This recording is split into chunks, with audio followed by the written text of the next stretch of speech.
Okay, yeah, that'd be. Can I just go to Sharon, Almost the General still Manager of Road Safety, and I'm going to return to autonomous braking technology. You'll need to trust me on this information, and I can provide evidence of it. The AEB autonomous emergency braking market will reach $55.1 billion by 2025, driven by government mandates in European countries and the US, and rising safety concerns will be the major drivers for this market. And this financial report goes on to say that we live in a part of the world, Asia, where 50% of the motor vehicles in the world are made.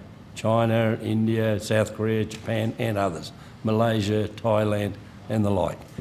Now, that says very, very clearly that there's not only a dramatic shift to this technology globally, but it's also a tremendous financial opportunity for people investing in this marketplace. And just refresh my memory, what are we doing in Australia? We're doing an ADR standard for heavy vehicles. Is that the extent of what we're doing in AEB? No, and we are commencing the work to do a regulatory impact, the research for data to inform a regulation impact statement for AEB for light vehicles. Okay, so Senator Sterle and I, we don't have all night, so Senator Sterle and I were discussing in the break, what does a regulatory impact study do?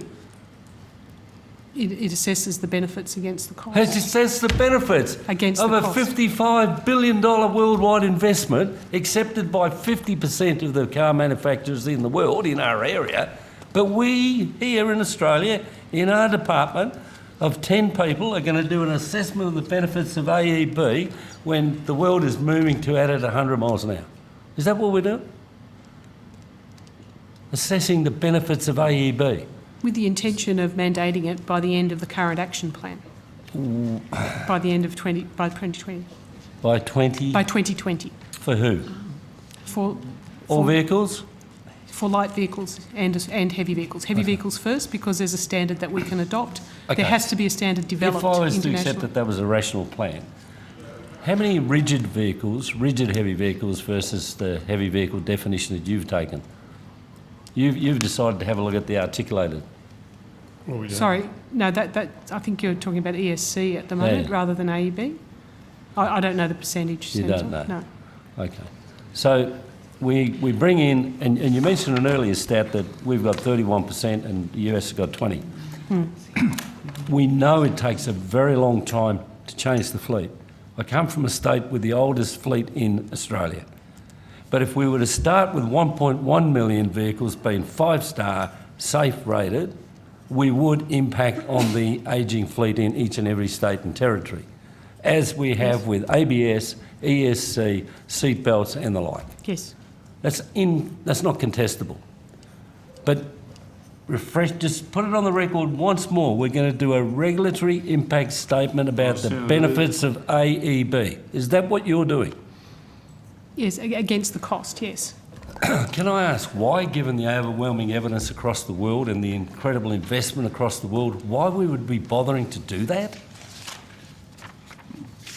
That's the government mandate process that we have to work through. That's a regulatory process? Yes. It's in regulation? Yes. And legislation you have to do that? Yes. Okay, so that's where we need to go. We need to change that, don't we? Because that was driven when we had 2, 3 or 4 car manufacturers in Australia? It's across government, Senator. But we did have car manufacturers in Australia and we don't have any anymore? Yes. That's true, isn't it? So why do we have regulations like Well, in fairness, I'm not sure that the officers can respond. Well, she is responding, Chair. Well, it's getting a bit circular. Do you believe you can respond to that, why the government policy is different to what the Senator would like? The point I'm trying to make is we had regulation for very good reason. We used to make motor cars. We don't anymore. We just need to change. That's my point. Yeah, but I'm in your hands if you want to express an opinion. We still regulate the standard for entry to the market in Australia. So that's why we still have Australian that's right. The government's been left behind. Right. And the boat left the dock, you know. We don't have to agree with that, obviously. Beg your pardon? Sorry? Sorry, I wouldn't agree that we've been left behind. There are other standards where we are ahead of the rest of the world. Well, it would appear that the framework we're working under is not nimble, to say the least, because we know now you're telling us 2 years to change this. Maybe. So it's not nimble, it's not something that can be done Can't quickly. guarantee 2 years. And then when you say a regulatory impact statement is to test the veracity of AEB, I think we've missed that boat. I think someone's already done that Yeah. for us. But there are multiple technologies for AEB. There's not a single technology. There is no standard in existence worldwide for light vehicles as yet, and that's developing and designing those standards to test the technology against. Yeah, I understand that. Is a complex we need signs process. that can interact with cars, that can recognise the speed sign, drop the interactive cruise control. I understand all that. All right. So whilst the world is running ahead of this 100 miles an hour, we're going down, in my view, the introduction of seatbelt part. Just if I can, with the regulatory impact statement, who do you ask what? I don't understand. No, I'm not being a smarty. Right. The regulatory impact statement, so who do you meet with and what do you ask them? So initially, a data set is developed and analysed based on the real world data of the impact of the technology. That's what we're developing at the moment with the MUARC studies for AEB for heavy vehicles first and then light vehicles.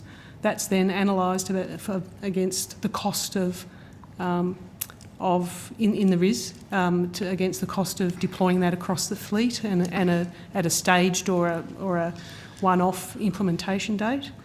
And then when the consultation will be with all jurisdictions in Australia, all industries impacted by the more stringent regulation. So I read the BITA report from front to back, the one that was commissioned by the government, which was part of their election policy when they came in, said, to reduce road trauma. Have you read that report? Which report, sorry? The BITA, the Bureau BITRA? Yeah, BITRA, sorry. Yeah, have you read their report?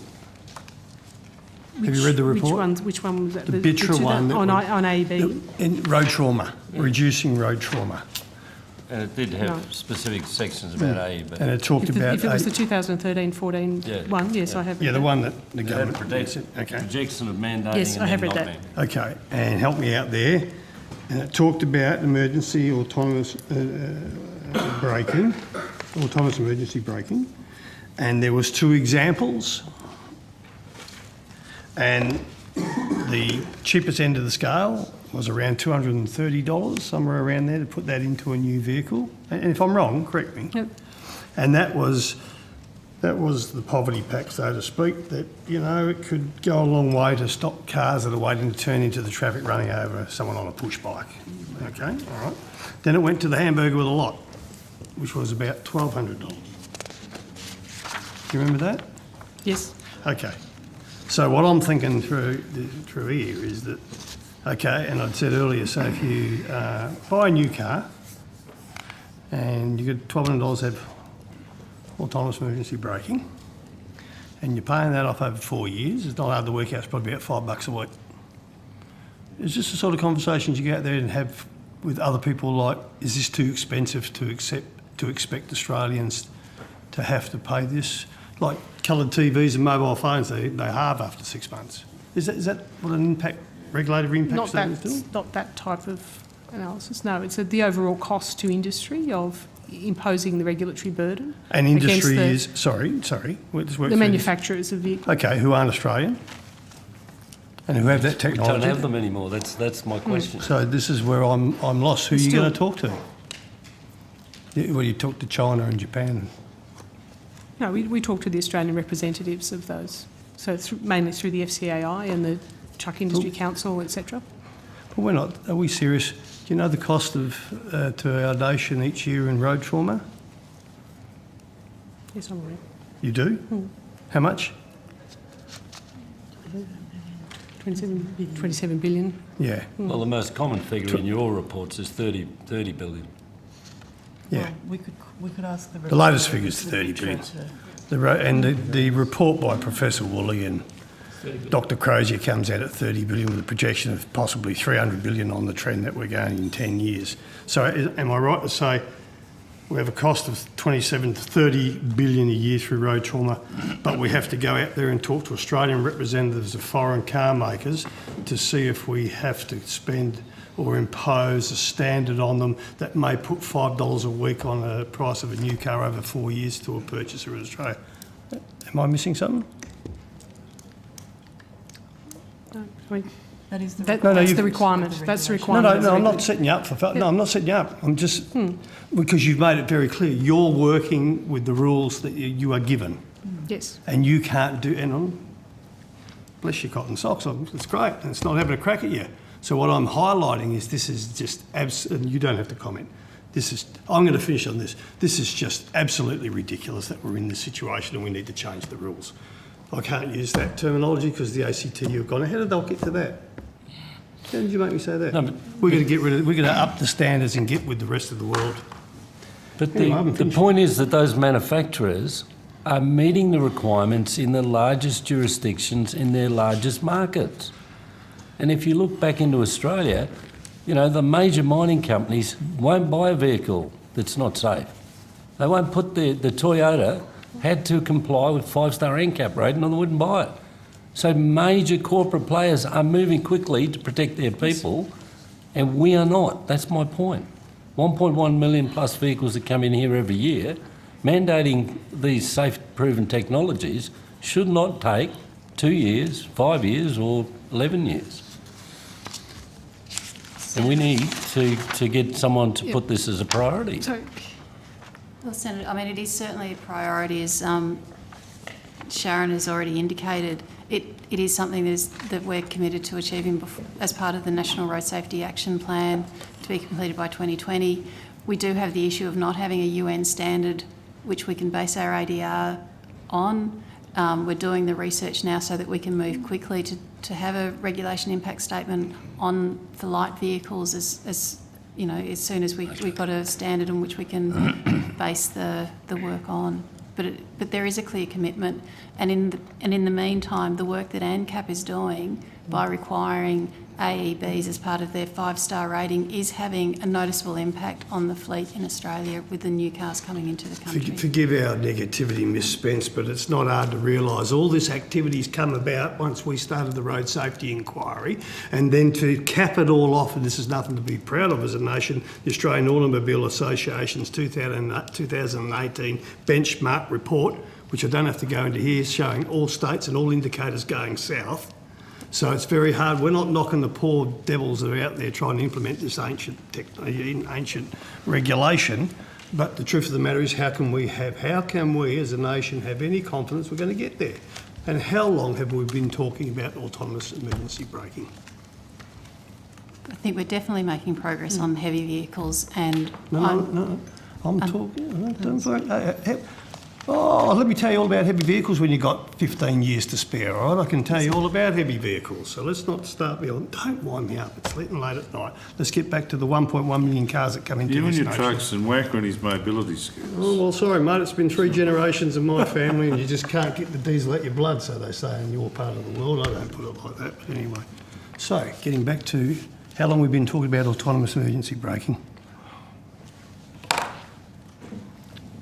Miss Nakamura?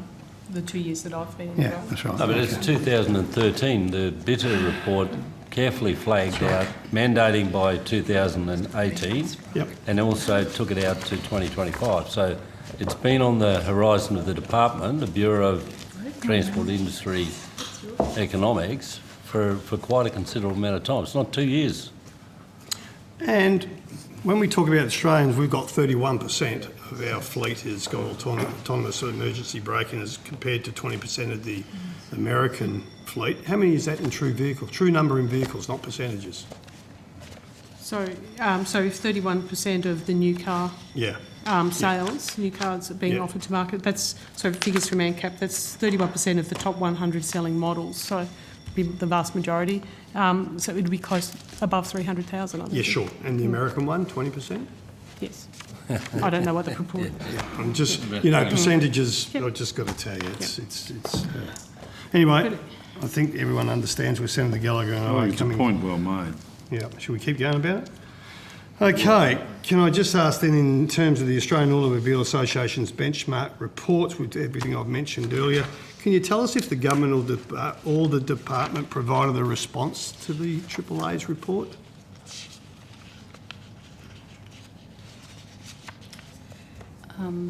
No, I don't think we did, Senator. I'll double check, but Yeah, yeah. I think Ms Spence, you would know if you did. That's fine. Did the government or the department do a review of the report? We would be taking it into account in work and advice that we provide to governments and through the Transport and Infrastructure Council of the analysis that the AAA undertook in their report. Mind you, things have all moved on since then, haven't they? Yeah, okay.